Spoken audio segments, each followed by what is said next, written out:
محترم سامعین و ناظرین، ایک اور نئی ویڈیو کے ساتھ ہم آپ کی خدمت میں حاضر ہیں، اور آج کی ویڈیو میں ہم بات کریں گے اللہ تعالیٰ کے متعلق بولے جانے والے کفریہ کلمات کے بارے میں۔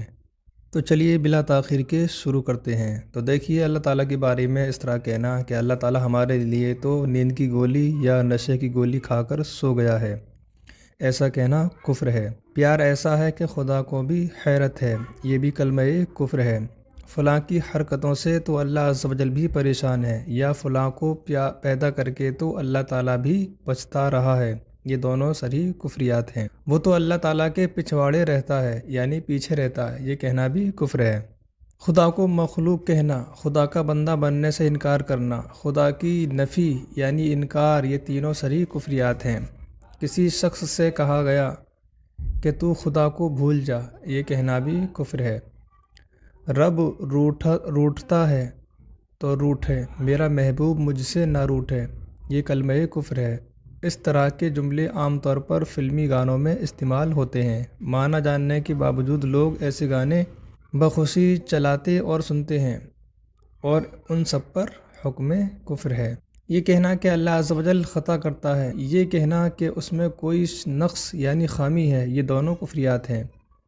اللہ عز و جل کے کسی شے میں حلول کرنے کا عقیدہ رکھنا، یہ بھی کفر ہے، یعنی اللہ تعالیٰ کے بارے میں یہ کہنا کہ اللہ تعالیٰ کسی چیز کے اندر رہتا ہے، یہ کفر ہے۔ جو کہے اللہ عز و جل نے میری بیماری اور بیٹے کی مشقت کے باوجود اگر مجھے عذاب دیا تو اس نے مجھ پر ظلم کیا، یہ کہنا کفر ہے۔ جو کہے کہ اے اللہ مجھے رزق دے اور مجھ پر تنگ دستی ڈال کر ظلم نہ کر، ایسا کہنا کفر ہے۔ اللہ عز و جل کی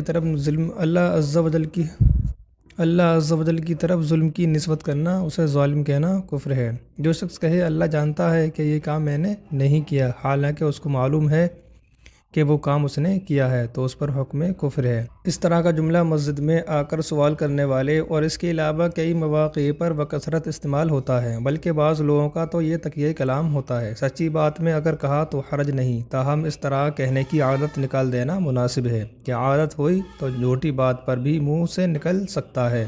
اللہ عز و جل کو کسی بھی شے یا کسی ذات کا محتاج کہنا کفر ہے۔ اگر قیامت میں اللہ عز و جل حق کے ساتھ فیصلہ کرے گا تو میں تم سے اپنا حق لے لوں گا، اس طرح کہنا کفر ہے، کیونکہ اس میں اللہ تعالیٰ کے حق کے ساتھ فیصلہ کرنے میں شک کا اظہار ہے، اس لیے کفر ہے۔ کسی زبان دراز آدمی سے کہا خدا تمہاری زبان کا مقابلہ نہیں کر سکتا، میں کیسے کر سکوں گا، یہ کہنا بھی کفر ہے۔ ایک نے دوسرے سے کہا اپنی عورت کو قابو میں کیوں نہیں رکھتا؟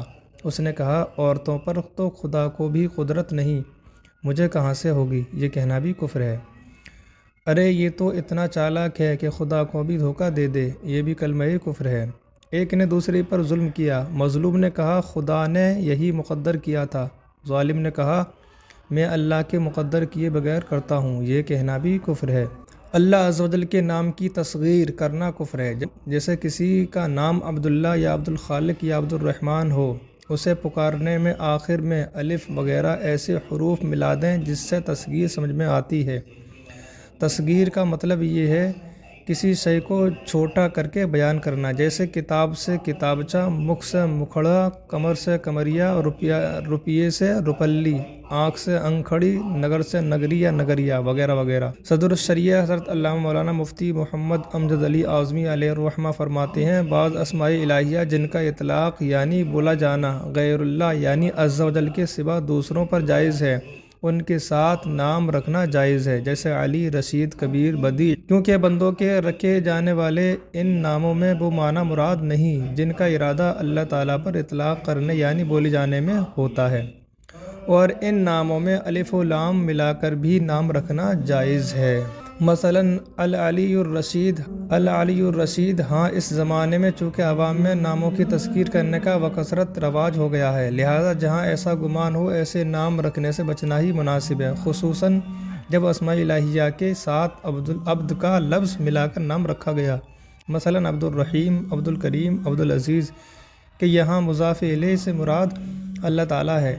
ایسی صورت میں تصغیر اگر قصدن ہوتی تو معاذ اللہ کفر ہوتی، کیونکہ یہ اس شخص کی تصغیر نہیں بلکہ معبود برحق جل جلالہ کی تصغیر ہے۔ مگر عوام اور ناواقفوں کا یہ مقصد یقیناً نہیں ہے، اس لیے وہ حکم نہیں دیا جائے بلکہ ان کو سمجھایا اور بتایا جائے، اور ایسے موقع پر ایسے نام ہی نہ رکھے جائیں جہاں یہ احتمال یعنی گمان ہو۔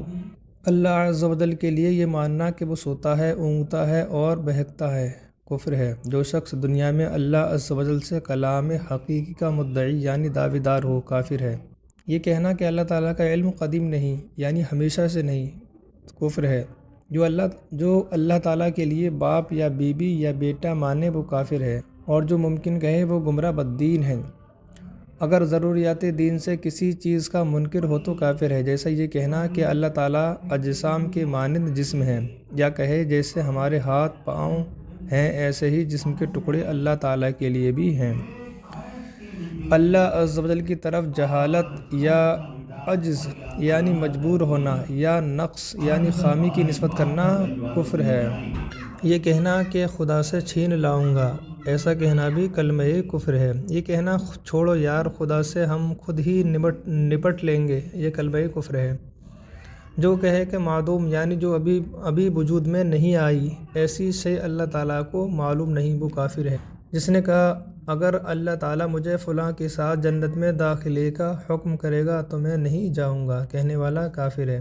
کسی نے کہا اللہ تعالیٰ نے فلاں عمل کی وجہ سے جنت دی تو میں جنت میں نہ جاؤں گا، ایسے پر حکم کفر ہے۔ ایک شخص نے دوسرے شخص سے کہا اگر اللہ عز و جل بھی تیری سفارش کرے تو میں اس کی سفارش قبول نہیں کروں گا، ایسا کہنا کفر ہے۔ اگر خدا بھی مجھے اس کام کا حکم دیتا تو میں نہ کرتا، یہ کہنا کفر ہے۔ اعلیٰ حضرت علیہ الرحمہ فرماتے ہیں اس مسئلے کے تحت کہ میں کہتا ہوں اگر اس سے یہ مراد لی جائے کہ اس کام کا کرنا مجھ پر بہت بھاری ہے، اس حیثیت سے کہ اگر یہ کام اللہ عز و جل کی طرف سے نازل کیا ہوا فرض ہوتا تو بھی میرا نفس مجھے اس کے کرنے سے ضرور منع کرتا، تو اس کی تکفیر نہیں کی جائے گی۔ دو آدمیوں میں لڑائی ہوئی، کسی نے کہا صلح کر لو، اس پر اس نے کہا تم تو کیا اگر خدا کہے تب بھی صلح نہیں کروں گا، یہ کہنا بھی کفر ہے۔ ایک نے دوسرے سے کہا میں اور تم خدا کے حکم کے موافق کام کریں، دوسرے نے کہا میں خدا کا حکم نہیں جانتا، یا یہ کہا یہاں کسی کا حکم نہیں چلتا، کہنے والا کافر ہے۔ اعلیٰ حضرت علیہ الرحمہ فرماتے ہیں یہ کلمہ خدا کا حکم نہیں جانتا جب مطلق کہا جائے اور اس سے مراد استخفاف یعنی ہلکا جاننا و توہین حکم خدا ہو تو اس کے کفر ہونے میں کوئی شک نہیں۔ ہاں اگر اس نے اس کے حقیقی معنی مراد لیے جو شریعت کو نہ جاننے کے ہیں تو کفر نہیں، اور جب اس یعنی کہنے والے کی مراد معلوم نہیں تو تکفیر نہ کرنے میں حفاظت ہے، اگرچہ زیادہ ظاہر اس سے استخفاف یعنی ہلکا جاننا توہینی ہی ہے۔ میرے ظلموں سے تجھے خدا بھی نہیں بچائے گا، یہ کہنا کفر ہے۔ کسی شخص سے کہا گیا اللہ کی رضا طلب کرو، اس نے کہا مجھے نہیں چاہیے، جواب دینے والے پر حکم کفر ہے۔ کسی نے اپنے محسن کا شکر ادا کرتے ہوئے کہا محسن یعنی احسان کرنے والا، اللہ عز و جل آپ کو جزائے خیر دے۔ محسن بولا مجھے جزائے خیر نہیں چاہیے، محسن پر حکم کفر ہے یعنی احسان کرنے والے پر حکم کفر ہے۔ امید ہے کہ ہماری باتیں آپ کو سمجھ میں آ گئی ہوں گی۔ اگر ہماری باتیں آپ کو سمجھ میں آ گئی ہیں تو زیادہ سے زیادہ ویڈیو کو شیئر کریں اور ہمارے چینل کو سبسکرائب کریں تاکہ اسی طرح کے مزید مسائل آپ تک پہنچ سکیں۔ آج کی ویڈیو میں صرف اتنا ہی، پھر ملتے ہیں کسی نئی ویڈیو کے ساتھ۔ اللہ حافظ۔